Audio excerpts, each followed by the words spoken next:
کا سکون اللہ نے اپنی یاد میں رکھا. الا بذکر اللہ تطمئن القلوب، کہ دل کا سکون، دل کا چین، دل کا اطمینان، دل کا سیٹسفیکشن، دل کے اندر وہ سرور اور وہ کیفیت اطمینان کی صرف اور صرف اللہ کے ذکر اور اللہ کی یاد میں. ایک کوشچن یہ پیدا ہوتا ہے کہ اللہ کا ذکر ہم لوگوں کے دل و دماغ میں یہ بات بیٹھی ہوئی ہے کہ سبحان اللہ، الحمدللہ، لا الہ الا اللہ، یہ ذکر ہے. بالکل یہ ذکر ہے، لیکن اوریجنل ذکر کیا ہے؟ ریئلی ذکر کیا ہے؟ حقیقتاً ذکر کسے کہتے ہیں؟ ذکر کی اسپرٹ اور ذکر کی روح کیا ہے وہ سمجھنے کی ضرورت ہے. ذکر کہتے ہیں آپ جس حال میں ہو، دھیان سے سنیے اور سمجھیے. ذکر کسے کہتے ہیں؟ آپ جس حال میں ہو اس حال میں اللہ آپ سے کیا چاہتا ہے، اللہ کی اس چاہت اور اس منشا کو اللہ کے دھیان کے ساتھ پورا کر دینے کا نام ذکر ہے. یہ اوریجنل ذکر. آپ ترازو اور اسکیل پر بیٹھے ہوئے ہیں، آپ ناپنے جا رہے ہیں، اس وقت کا ذکر یہ ہے کہ اللہ کا حکم آپ کے دل و دماغ میں آئے. اللہ کہتا ہے اوفوا الکیل والمیزان، کہ پورا پورا ناپو اور پورا پورا تولو. ولا تبخسوا الناس اشیاءهم، لوگوں کو ان کی چیزیں گھٹا کر مت دو. تولنے کے وقت آپ کے دماغ میں یہ اللہ کا حکم آئے اور اس حکم کی تعمیل آپ اللہ کے دھیان کے ساتھ کر دیں کہ نہیں، ہم داڑھی نہیں مار سکتے ہیں، ہم کب نہیں ناپ سکتے ہیں، ہم کب نہیں تول سکتے ہیں. یہ ذکر کیا ہے؟ یہ ذکر. آپ اپنے گھر میں ہیں، آپ اپنے بچوں سے پیار کرتے ہیں، فطرت ہے انسان.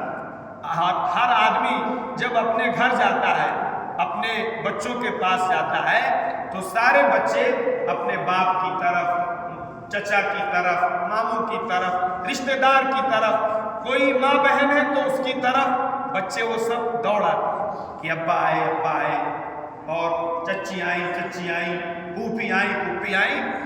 تو ان اللہ والوں نے یہ لکھا ہے کہ آدمی اس وقت انسان کی فطرت کا تقاضا یہ ہے کہ وہ اس بچے کو گود لے، اس کو پیار کرے اور اس کے ساتھ اچھا سلوک کرے.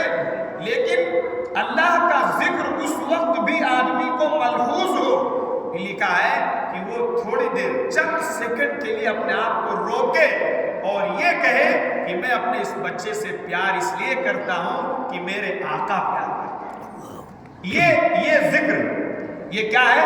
اس بچے کو گود میں لینا، اس کو پیار کرنا، یہ اس کا ذکر اور عبادت میں لکھا جائے گا. اس لیے کہ اللہ کے حکم کو آپ نے اللہ کے دھیان کے ساتھ. حال کیا ہے؟ یہ کانسیپٹ ہمیں کلیئر نہیں. جو آدمی دکان پہ بیٹھا ہوا ہے، ڈاڑھی مار رہا ہے، اور تھوڑی دیر کے بعد آپ دیکھیں گے صاحب تسبیح لے کے کیا کر رہا ہے؟ تسبیح بھی پڑھ رہا ہے، دودھ میں پانی بھی ملا رہا ہے، اور صاحب ادھر مسجد کے کونے میں بیٹھ کے مار گنے دے رہا ہے. یہ ذکر کی حقیقت سے ناواقف. یہ اس کا ذکر. اور بہت بار تو ایسا بھی دیکھا جاتا ہے، اللہ تعالیٰ حفاظت فرمائے، کہ آدمی تسبیح بھی لیے اور لایانی کر رہا ہے اور الٹی سیدھی باتیں اور مذاق کر رہا ہے اور تسبیح کے دانے بھی پڑھ رہے ہیں. یہ غفلت کی انتہا ہو کہ آدمی اللہ کو یاد کرنے کے وقت بھی اسے اللہ یاد نہیں آ رہا، پھر کب اسے اللہ یاد آئے؟ تو بہرحال ذکر کیا ہے یہ سمجھنے کی چیز ہے. آپ دنیا کے کسی شعبے میں ہو، دنیا کی کسی فیلڈ میں ہو، آپ عدالت کی کرسی پر ہو، آپ وکیل کے چیمبر میں ہو، آپ بہت بڑے لائر اور وکیل ہو یا جج ہو، آپ کو ججمنٹ سنانے کے وقت، آپ کو کسی کلائنٹ کا مقدمہ لکھنے کے وقت آپ کے دل و دماغ میں یہ ہونا چاہیے کہ سچائی اور انصاف اللہ کا حکم ہے، لہذا ہم اس کو دھیان کے ساتھ پورا کریں گے تو وکیل کا یہ مقدمہ لکھنا ذکر کہلائے گا، جج کا یہ ججمنٹ سنانا اللہ کا ذکر کہلائے گا۔ اور اگر آدمی ذکر کی حقیقت سے غافل ہو گیا تو ذکر کرتے ہوئے بھی وہ انسان غافل اور اللہ سے دور ہو۔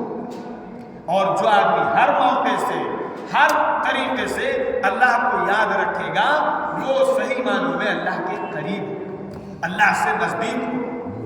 کاروبار میں رہ کے وہ آدمی اللہ سے قریب ہوگا، اور ایک آدمی مسجد میں بیٹھ کے وہ اللہ سے دور ہوگا، اس لیے کہ وہ ذکر کی حقیقت سے ناشنا۔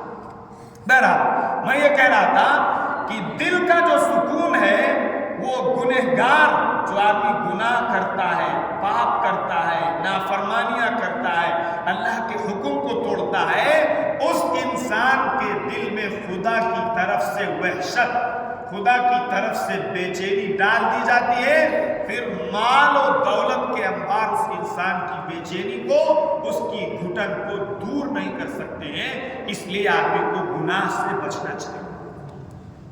اور یہ قرآن کی بھی